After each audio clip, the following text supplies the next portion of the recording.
Ľavicové vegánstvo. Tento článok sa zaoberá problematikou vegánstva ako politického hnutia, vyjadruje sa k niektorým bežným kritikám vegánstva prichádzajúceho od ľavice, k ideológii kardizmu a bariéram, ktoré kapitalizmus stavia proti oslobodeniu zvierat.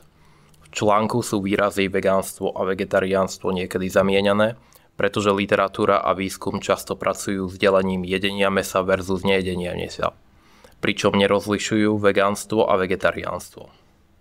Sekcia 1. Lifestyleizmus. Vegánstvo je zo strany ľavice napádané ako lifestyleové hnutie, čiže advokácia individuálnych praktík bez prepojenia s organizovanou kolektívnou akciou zameranou na zmenu spoločenského poriadku.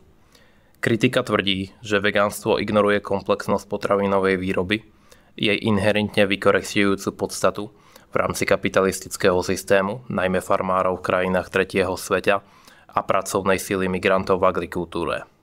Etické spotrebiteľské voľby sú privilégiami dostupnými tými, ktorí sú dostatočne bohatí na to, aby si ich mohli dovoliť robiť, čo naďalej posilňuje hierarchie medzi tými, ktorí praktizujú morálku a tými, ktorí nie. Individuálne spotrebiteľské voľby sú vykreslované ako irelevantné a bezmocné, pokiaľ ide o uskutočnenie spoločenských zmien. Najprv pre odstranené najjednoduchšieho argumentov cesty cenová dostupnosť. Vegánska strava je konzistentne lacnejšia i napriek masívnemu vládnemu dotovaniu živočíšnych produktov a na globálnej úrovni sú to práve bohaté krajiny, ktoré konzumujú najväčšie množstvo živočíšnych výrobkov.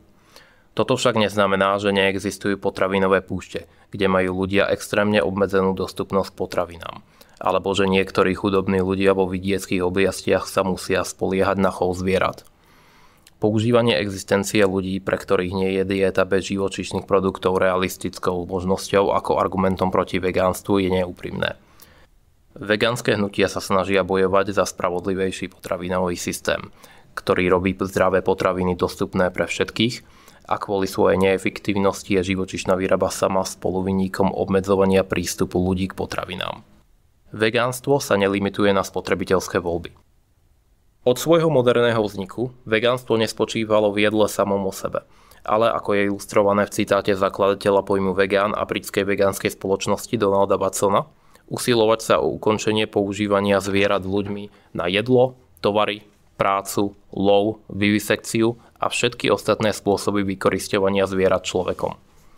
I keď sa rozhodneme pozerať na veganizmus iba ako na dietu, neobmedzuje sa len na sféru individuálnej spotrebiteľskej voľby. Stále môže nabrať formu organizovanej politickej akcie, ako napríklad vegetariánska spoločnosť Veľkej Británie, ktorá počas druhej svetovej vojny vyjednávala s vládou o prídeloch jedla pre svojich členov, alebo Európskej vegetariánskej únii lobujúcej za správne označovanie vegetariánskych a vegánskych produktov. Akademické výskumy ohľadom organizácií a individuálnych vegánskych praktík poukazujú, že životný štýl sa nepoužíva ako náhrada kolektívnej akcie. Je len východiskovým bodom, z ktorého sa diskusia presúva k širším témam týkajúcich sa zložitosti potravinovej výroby, vzťahov medzi ľuďmi a zvieratami, sociálnej spravodlivosti, sociálne-ekonomických nerovností a environmentalizmu. Vegánske dobročinné organizácie, ako napríklad Food Not Bombs, distribujú vegánske a vegetariánske jedlo, pričom protestujú proti plytvajúcemu potravinovému systému, prispievajúcemu k hladu a chudobe a politikám, ktoré ho umožňujú. Argumenty proti vegánstvu postavené na lifestyleizme umelo vytvárajú dichotómiu medzi osobnou a politickou sférou. Stavajú spotrebiteľské voľby ako inherentne amorálne a apolitické, pozícia, ktorá je sama o sebe produktom liberálnej ideológie. Keď podniky môžu vo svojom marketingu využívať masku etiky, environmentalizmu a sociálnej spravodlivosti, ide o defenzívnu reakciu na kritiku, pričom preferovaný stav je zákazník, ktorého spotrebiteľské návyky nie sú obmedzované týmito záležitosťami. Individuálne a kolektívne akcie si navzájom nekonkurujú. Jednoducho prejsť na iné jedálne návyky nevyžaduje väčšiu časovú investíciu ako tú, ktorá je už venovaná príprave jedla. A v populácii sú etické spotrebiteľské voľby pozitívne korelované s aktívnym politickým angažovaním. Z hľadiska motivácie sa naskytuje otázka, prečo by sa človek aktívne zapájal do kolektívnej akcie a zároveň odmietal urobiť oveľa menej náročnú individuálnu úpravu správania, alebo prečo by dokonca zámerne finančne podporoval opozíciu. Individuálna zmena narúša normy a napomáha systémovej zmene. Existuje tendencia prispôsobovať svoje správanie a postoje svojmu okoliu. Sociálne schvaľovanie a neschvaľovanie sú dôležitou hnacou silou konania. Keď ľudia vidia iných, ako sa zapájajú do individuálnych a kolektívnych akcií, je pravdepodobnejšie, že ich budú sami nasledovať. Jednou z hlavných taktík vegánskeho aktivizmu je odhaliť skryté časti zaobchádzania spoločnosti so zvieratami. Podmienky, v ktorých žijú a zomierajú, spracovanie potravín, lekárske experimenty. Organizácie ako Anonymous for the Voiceless využívajú šokujúce zábery krutosti páchané na zvieratách ako taktiku na šírenie povedomia. Odhalením života a smrti zvierat dúfajú, že narušia normy a kategórie a praktiky, ktoré naturalizujú využívanie zvierat na ľudský prospech. Individuálne lifestylistické akcie pomáhajú denaturalizovať súčasnú ideologickú ortodoxiu, odhaliť ju len ako súčasť spoločenského poriadku a nie nevyhnutnú súčasť prírody. K tomuto cieľu prispieva rozšírenie slovnej zásoby, s ktorou hovoríme o potrave. Zavedenie slova karnista na opis osoby, ktorá konzumuje mäso, slúži na podkopanie normatívnosti tejto stravy ako neoznačeného základu a na vykreslenie z veganizmu ako obmedzujúcej odchýlky. Vegánske kulinárske komuniky zdieľajú recepty, experimentujú s novými ingredienciami, čo im pomáha preniknúť do mainstreamu a bojovať proti vnímaniu veganizmu ako obmedzujúceho, ako tak povediac normál mínus. Vzhľadom na náklady a výhody je jednoducho prejsť na vegánsku stravu relatívne efektívnym nástrojom spoločenskej zmeny. Pretože zatiaľ čo dopad jedného človeka je zanedbateľný, náklady sú prakticky nulové.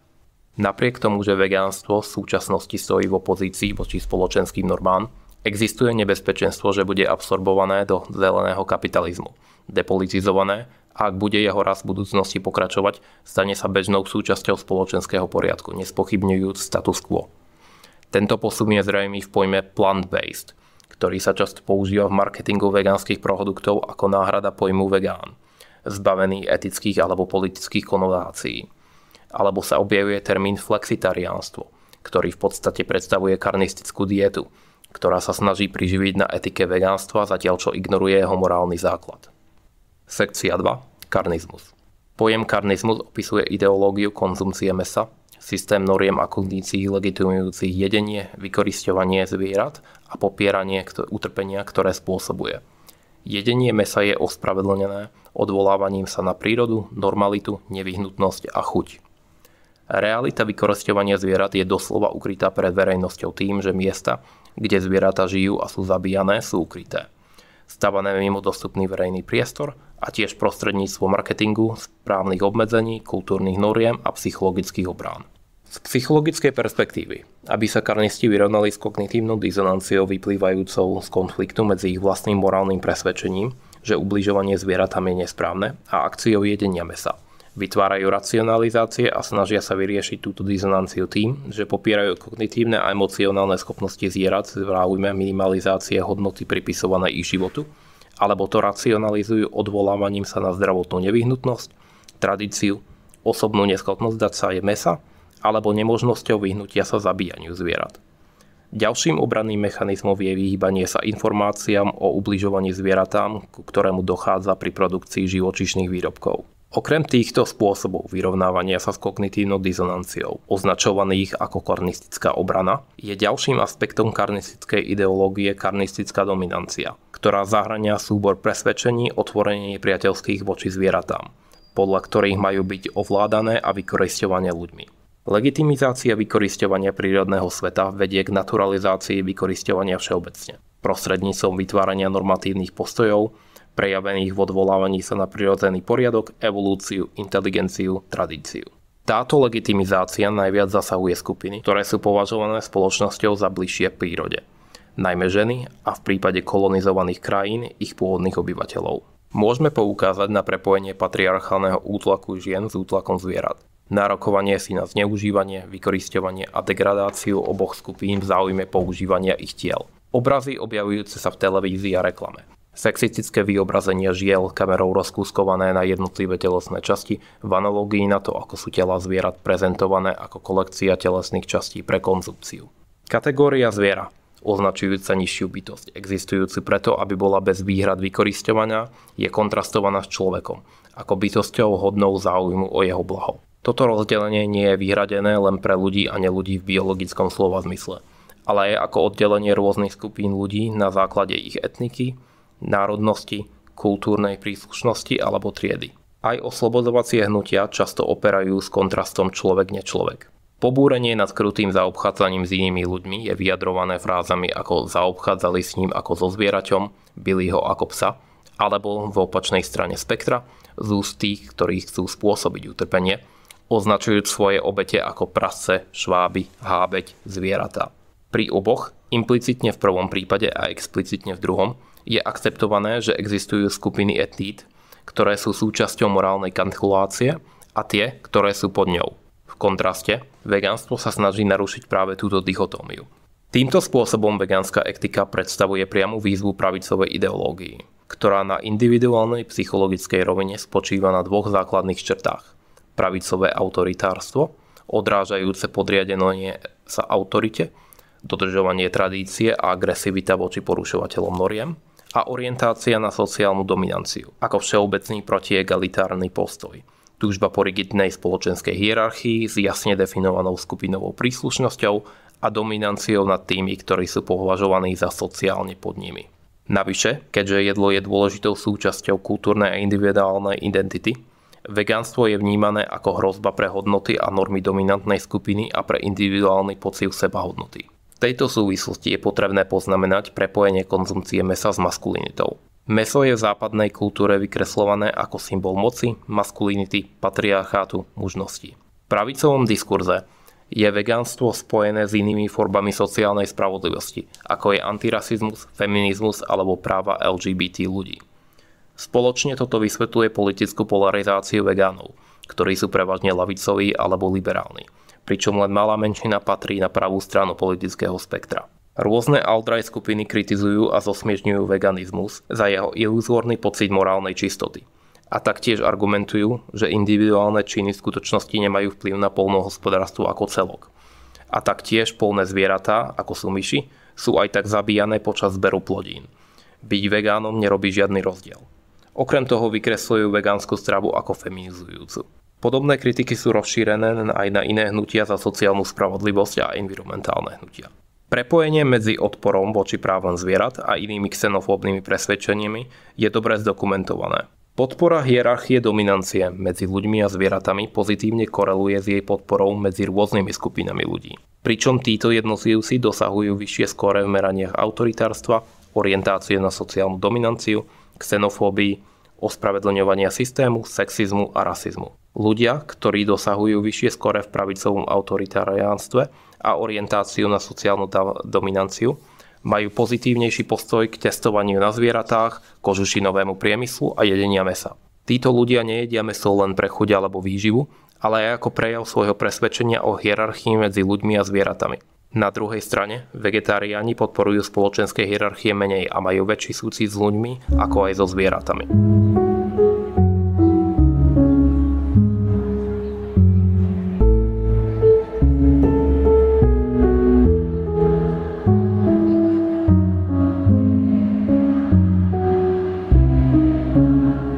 Sekcia 3. Kapitalistické prekážky. Dosiahnutie oslobodenia zvierat len prostredníctvom spotrebiteľských volieb je obmedzené množstvom faktorov. Očividným je, že bez politického presadenia veganizmu by zrušenie vykorisťovania zvierat vyžadovalo nulový dopyt, čo je nereálny cieľ. Počet suchozemských zvierat zabitých každoročne na jedlo presahuje 90 miliárd a neustále narastá. Pričom drtivá väčšina z nich je odsúdená na to, aby strávila svoje krátke životy v hrozných podmienkach továrenských fariem. Pri rybách sa počet zabitých ročne počíta v miliónoch. Neexistuje morálne prístupná redukcia. Aj keby sa 90% populácie dalo presvedčiť, aby prestalo konzumovať živočíšne produkty, stále by to znamenalo vraždu miliárd. Na úplné ukončenie vykorisťovania zvierat je potrebná politická akcia.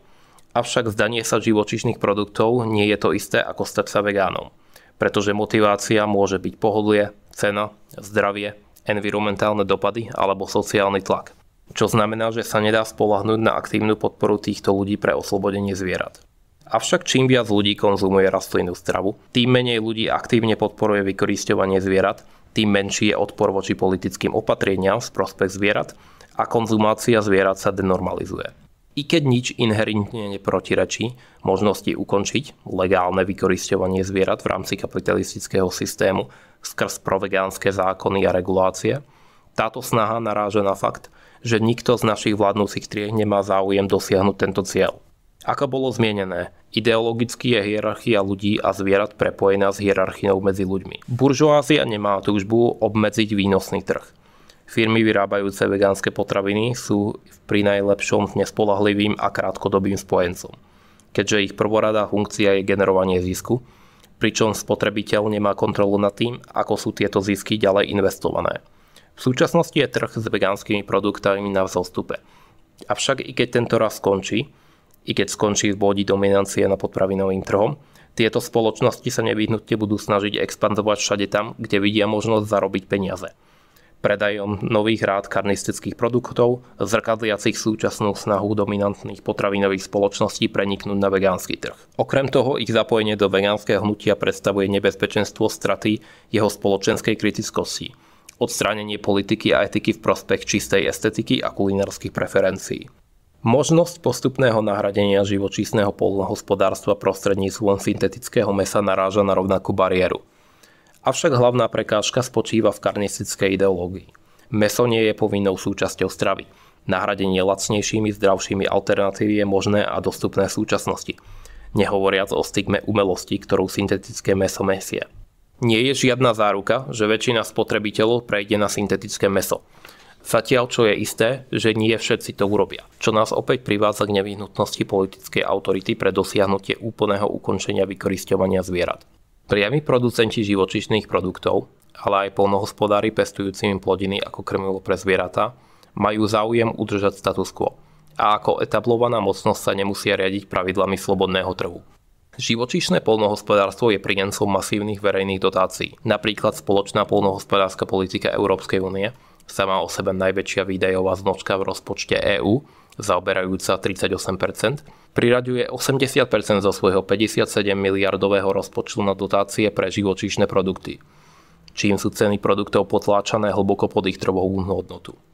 Lobisti poľnohospodárskeho priemyslu ovplyvňujú vládne aj mimovládne organizácie pre zaradenie živočíšnych produktov do výživových usmernení, do jedálničkov školských, väzenských alebo iných verejných inštitúcií a sabotáž environmentálnej politiky.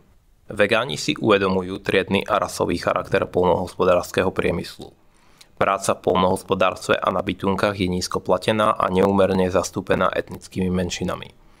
Niektorí vegánsky aktivisti sa snažia budovať solidaritu s týmito pracovníkmi. Typicky bezúspešne, pretože uznanie zvieracieho života za hodnotného implicitne odsudzuje tých, ktorí sa živia jeho vykorisťovaním a zabíjaním. Zamestnanci na bytunkách sa so svojou psychologickou záťažou tejto práce vyrovnávajú depersonalizáciou svojich obetí, často manifestujúcou sa v sadistických tendenciách. Podobné úsilia boli vynaložené voči farmárom. Napríklad austrálska Animal Justice Party sa snaží spolupracovať s farmármi a pomáhať im pri prechode na poľnohospodárstvo bez zvierat, čo je však odsúdené na neúspech. Väčšina všetkých poľnohospodárskych plodín sa pestuje ako krmivo pre zvieratá. V hypotetickom scenári, kde by sa celý svet rozhodol prejsť na rastlinnú stravu, by využitie poľnohospodárskej pôdy kleslo o vyše 70%, viac v rozvinutých krajinách, kde je podiel plodín pestovaných pre krm zvieram vyšší. Farmári sa nemôžu kolektívne odpútať od zvierat, pretože bez neefektívnosti živočíšneho poľnohospodárstva by neboli schopní nájsť odbyt pre svoje produkty. Okrem toho súčasný systém poľnohospodárstva so svojimi drahými dotáciami, masívnym plytvaním potravinami a environmentálnym dopadom neprospieva nikomu, iba farmárom. Mohlo by sa argumentovať, že oslobodenie alebo aspoň zlepšenie životnej úrovne iných utlačovaných skupín bolo dosiahnuté v rámci kapitalizmu. Ale základný rozdiel medzi vegánstvom a inými hnutiami, ako bol boj proti otroctvu alebo robotnícke hnutia, spočíva v povahe vykorisťovania. Otroka možno oslobodiť a zmeniť na mzdového pracovníka. A pracovné podmienky mzdového pracovníka možno zlepšiť prostredníctvom pracovných predpisov alebo sociálnych programov. Ale u zvierat je nadhodnota ťažená nie z vykorisťovania ich práce, ale doslova z ich tela. Žiadna reforma, žiadny sociálny program, žiadne humánne zaobchádzanie nemôže zmeniť fakt, že profit je generovaný z ich smrti. Sekcia 4. Komunizmus ako cesta k svetu bez vykorisťovania zvierat. Zásadnejšia námietka voči vegánstvu zo strany ľavice môže byť, prečo by sa komunisti mali vôbec zaujímať o zvieratá. Komunistické hnutia by mali byť predsa postavené na materiálnych záujmoch proletariátu a nie na morálnom kázaní. Väčšina robotníkov nie je vegánmi, má veľmi malý záujem o blahobyt zvierat, aspoň pokiaľ sami nemusia byť osobne svedkami ich zlého zaobchádzania. A zatiaľ čo to isté sa dá povedať aj o iných otázkach, ako sú práva LGBT ľudí alebo etnických menšín, tieto skupiny sú prevažne zložené z robotníkov. Zvieratá nie sú politickým subjektom vôbec a nemajú čo ponúknuť komunistickému hnutiu. Vniesť takýto moralizmus do komunistickej politiky by mohlo byť vykreslené ako degenerácia vedeckého socializmu do utopizmu. Avšak Marxov argument, že proletariát nemá potrebu skrývať svoje vlastné záujmy za morálku, môže byť platný v podmienkach absolútnej biedy, kde je víťazstvo v politickom boji otázkou prežitia, ale keď je kapitalistické vykorisťovanie zmiernené prostredníctvom zásahov sociálneho štátu, triedny záujem už nepostačuje na to, aby ľudí rozhýbal. Motivácia pre komunistickú politiku, špecifickejšie pre komunistické hnutia súčasnosti, ktoré je slabé, nie pri moci, nemôže využiť silu autority a konformity voči masám, je väčšinou morálne, alebo širšie emocionálne. Proletariát ako trieda môže mať materiálny záujem na zavedení komunizmu, avšak hovoríme o individuálnej motivácii pridať sa k nemu. Pre získanie materiálneho pohodlia by mal človek oveľa väčšiu šancu, ak by svoje úsilie vynaložil na šplhanie socioekonomického rebríčku v rámci existujúceho systému, než aby sa snažil o jeho zbrhnutie. Ak ľudia povstanú len preto, že nemajú prácu alebo jedlo, povstanie skončí v bode sociálne demokratického kompromisu, alebo ešte pred ním, v nádeji naň. Tento problém je zvlášť významný, pokiaľ ide o vodcovstvo, ktoré sa v prípade úspechu hnutia zrazu nachádza v horných vrstvách spoločnosti, teda ich materiálny záujem prichádza do rozpore s egalitariárnou politikou. Navyše materiálne záujmy majú tendenciu prejavovať sa v praxi morálne. Koncepty práv, spravodlivosti, krádež, vykorisťovanie, pojmy s jasným morálnym nábojom. Argument, ktorý tu uvádzame je, že ak je morálka súčasťou komunistického hnutia, neexistuje dôvod, prečo by morálne zaobchádzanie so zvieratami malo byť vylúčené. Marxizmus ako veda má pomáhať nazrieť za povrchnej vzhľad vecí a odhaliť spoločenské vzťahy, ktoré sa skrývajú za komoditnou formou. Mäso a živočíšne produkty sú toho vhodným príkladom. Pre bežného mestského človeka, ktorý nie je zvyknutý na smrť zvierat, je pozorovanie činov ako napríklad odťatie hlavy kurčaťa znepokojujúce. Zatiaľ čo realita priemyselných pitúnok s ich nepredstaviteľnou krutosťou a masovým zabíjaním je neznesiteľne odpozujúca. Napriek tomu sa na tom zúčastňuje, pretože to, čo si kúpi, nie je mučenie a zabíjanie zvierat, ale hovädzie, bravčové, hydina. Komodita, ktorá zakrýva skutočnú povahu svojej výroby. Ukončenie produkcie pre profit by viedlo k odstráneniu marketingu a zakrývanie krutých realít produkcie mäsa, čím by sa znížil dopyt. Na strane ponuky. V plánovanej ekonomike, kde sa náklady počítajú nie v peňažných hodnotách, ale v materiálnych zdrojoch alebo vynaloženej práci, by produkcia gravitovala k maximálnej efektívnosti potrebnej na uspokojenie spotrebiteľských potrieb obyvateľstva. Na produkciu relatívne malého množstva kalórií vo forme živočíšnych produktov je potrebné vynaložiť mnohonásobne viac kalórií a tým pádom plodín, hnojív, poľnohospodárskych strojov, ľudskej práce a pôdy spolu s vyplývajúcimi environmentálnymi dopadmi. Konverzné pomery sa líšia od zvieraťa k zvieraťu, pričom najefektívnejší sú kurčatá, 11%, najmenej efektívne kravy, približne 1%. Inými slovami, na produkcii 100 kilokalórií kuracieho a kravského mäsa je potrebné vyložiť 1100 kilokalórií a 10 000 kilokalórií potravy. Pokiaľ sa pozeráme na obsah bielkovín, výsledky sú niečo lepšie, s konverznými pomermi 20% pre kurčatá a 4% pre kravy. Okrem toho je preukázané, že práca na bytunkách je spojená s negatívnymi zdravotnými dôsledkami, ako je tráva, úzkosť, paranoja, stres, hanba, vina, depresia a psychóza. Aj po kontrolovaní všetkých ostatných premenných, pracovníci na bytunkách sú náchylnejší k páchaniu trestných činov, najmä sexuálneho charakteru a znásilnení. Spoločensko-ekonomický systém, v ktorom je do úvahy brané blaho pracovníkov a spoločnosti ako celku, by sa snažil vyhnúť týmto výsledkom. Toto však neznamená, že komunizmus by automaticky viedol k veganizmu. Staré spôsoby života nezmiznú okamžite. Dopyt po živočíšnych produktoch môže byť aj naďalej súčasťou výrobného plánu. Avšak v kapitalistickom systéme existujú materiálne incentívy na pokračovanie vykorisťovania zvierat, vytváranie umelého dopytu po komoditách a prostredníctvom verejných dotácií udržiavanie výroby napriek poklesu dopytu. Hoci nie je úplne nemožné, aby kombináciou spotrebiteľských bojkotov, aktivizmu a politického tlaku mohla byť vegánska spoločnosť dosiahnutá v rámci kapitalizmu, stalo by sa tak iba napriek jeho prirodzeným tendenciám. Ako bolo uvedené vyššie, pre komunizmus je situácia opačná, skrz zrušenia komoditnej produkcie a tiež na úrovni kultúrnej, vďaka jeho ideologickému odporu voči konzervativizmu, čo by uľahčilo zbavenie sa starých spôsobov myslenia a stravovania.